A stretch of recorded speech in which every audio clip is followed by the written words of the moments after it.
All of us know that Tuesday of next week is Halloween, and if we've forgotten, the children will remind us.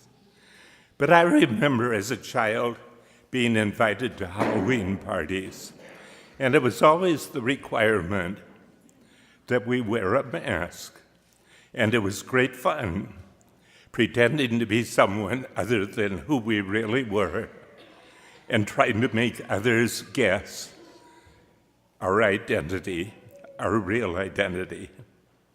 Now, this was fine, but what would you think about a grown-up who did this every day? What would your fellow workers say at the factory or the office if you showed up every morning wearing a mask? What would your family think if you came down to breakfast every morning pretending to be someone other than who you are? And yet, this is precisely what many of us do every day. We go through the day pretending to be someone other than who we really are.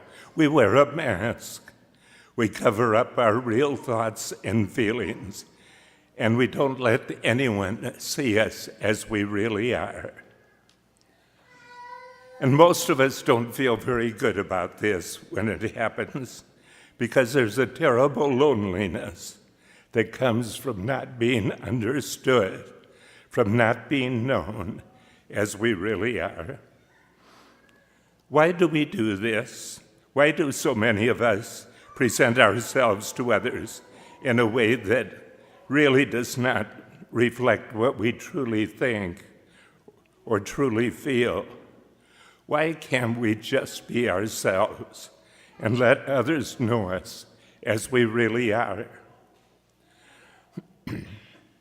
One reason, I think, is because all of us are involved to some degree in role-playing.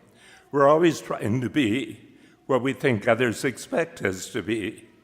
We want the approval of others, and so we try to present ourselves to them in a way that will win their approval.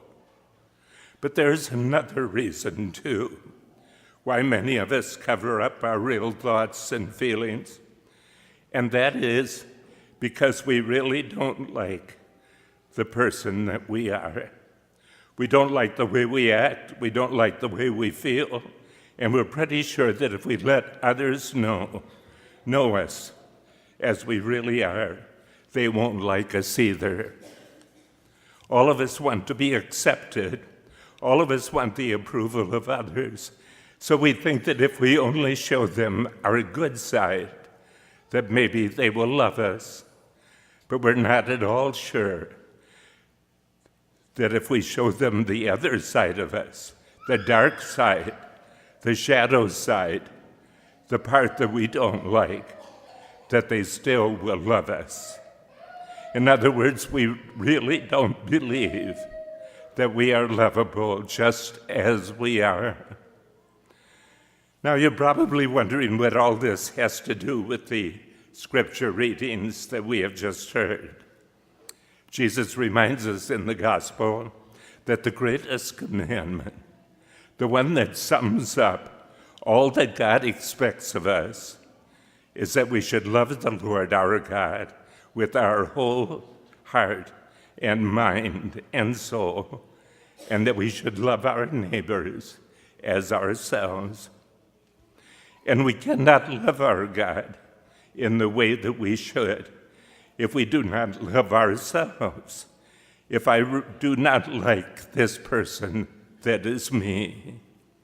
You know, God has created us, each one of us, in his own image and likeness. He tells that as the very first thing he says about us in the scriptures. And if you and I cannot look in the mirror and recognize the image and likeness of God in ourselves, if we cannot see in ourselves a reflection of his goodness, his beauty, how can I love the God who made me what I am? God is the potter, Scripture tells us. We are the clay. And most of us here today have been on the potter's wheel for a long time. And if we don't like what we see, what are we saying to the potter?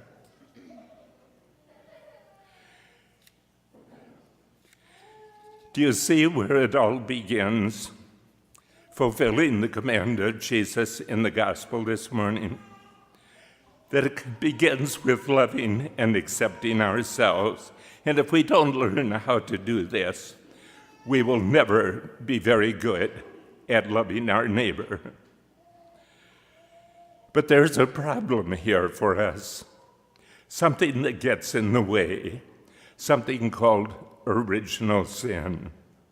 And part of that original sin is that there is a woundedness in our human nature.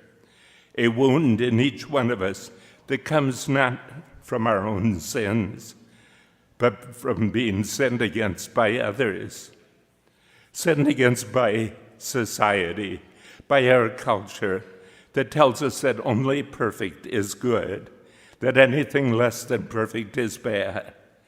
Because we've been taught to believe this, we look at our human imperfections and our failures, and if we find it very hard to believe that we are good. Most of us have never been taught that to be human is to be imperfect. To be human is to fail at times, to make mistakes. To be human means always to fall short of the ideals that we set for ourselves, that only God is perfect. And sinned against sometimes, too, by our parents, who wanted us to do everything right, to become the best we could be, and who sometimes, as well-intentioned as they were, pointed out our failings in a way that left us thinking that we are one big failure, that no matter how hard we try, it will never be good enough. And sinned against, too, by those who taught us, as some of us were taught, that to show anger is wrong, that it's wrong to be afraid, wrong to cry. And because we know that we do all of these things, we think there's something wrong with us. And all of this has left us with a wound. Jesus came to heal that wound, this alienation from self that is so deep in each of us. And he did it by the power of his love. This is what the cross is all about. Jesus stretching out his arms and saying, "See how much I love you. See how much the Father loves you. Do you see how important you are, how special you are to us? We know you're not perfect. We know how often you fail. We know all your human imperfections, but we love you, and we love you just as you are." You know, I had an experience that helped me understand this. A couple of years ago, I live at Lake Delhi, and one day I decided to go for a walk. It was a fall day, the sun was shining, and the leaves were beautiful. So I went up to Bailey's Ford, crossed over the little bridge, and went for a walk in the woods. And the trees, as I said before, were so beautiful at that time of the year. But there was one tree in particular that I focused on, one tree that seemed to be absolutely perfect.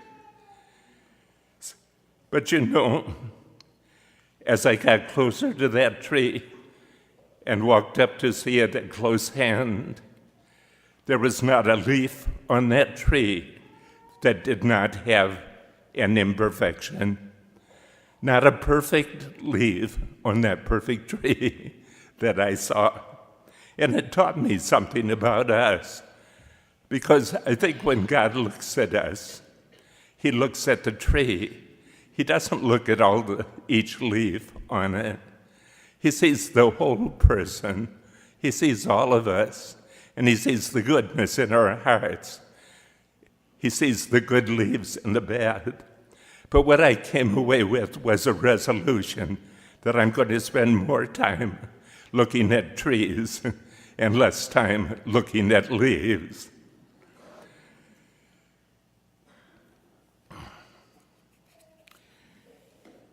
When we begin to believe in the Lord's love for us, really believe in it, something happens to us. We begin to see ourselves as good and lovable. We begin to feel differently about ourselves, and a new freedom comes into our life. Then we don't have to wear those masks we spoke about anymore. Then we don't have to pretend anymore. We become free simply to be who we are. And then we discover that another freedom comes to us, the freedom to love our neighbor as ourselves. Then the respect and reverence we have for ourselves overflows into our relationships with others. For what we find is that if we can accept ourselves with all our faults and imperfections, we can also do the same with them. For when we finally believe in our own goodness, that we ourselves are lovable, we become free to love others, to love the Lord with our whole heart and soul and mind and strength, and to love our neighbor as we love ourselves. Thank you, and God bless you all.